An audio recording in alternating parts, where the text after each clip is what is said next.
348 ma poko chopo rang'eny mar jopuonjre dak e kata boarding schools. Riwruok mar elimu yetu koro chiwo pachi ka giwacho ni tend migawo mar somo nowinjore kaw pach jokanyo mopogore opogore. Tend migawo mar somo kata kamano omako chung' ni okang' ma kamano en mana maneno ni jopuonjre odak e alwora makare.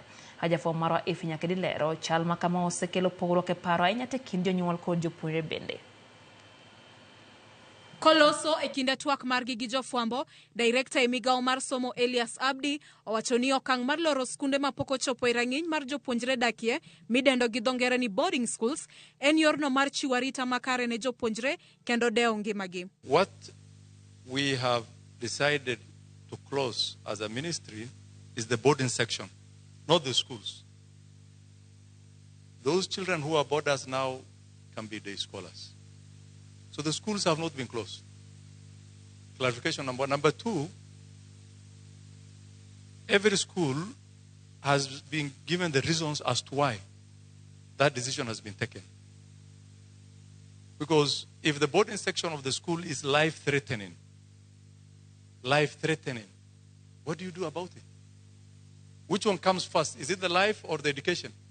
E kaunti ma Kisii, e skund primar ma Tresa mabende en achiel kuom mago manie listino, jatatije mar skundno, Jackson Ombati, nenore ni nigi pek e chunye kaluwore gi chal makama.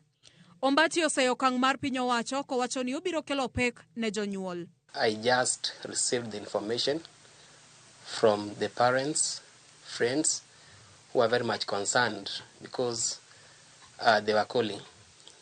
So I received the information from the calls I received from friends and concerned parents of the school.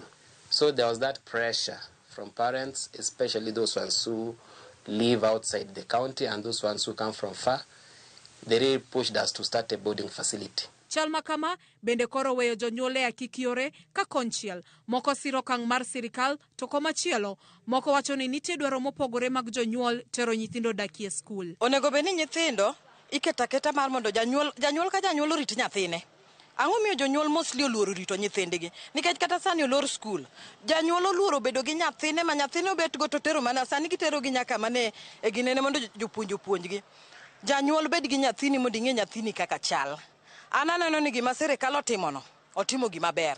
Anto na aneno ni government ong'i mana kiwango mar ik nyathi monego bed ni bede boding. Nikech adiri nitiere jonyuol ma samoro chulo jatiche ma otame mondo mi chulo jatiche ma samoro notame nikech adiri jotich be mondo mi yud maber onge to yudo skul kama inyalo rit ne nyathi. Ae mar ariyo, ndiko matron marito nyithindo gotieno, gitem gi med ndiko gi.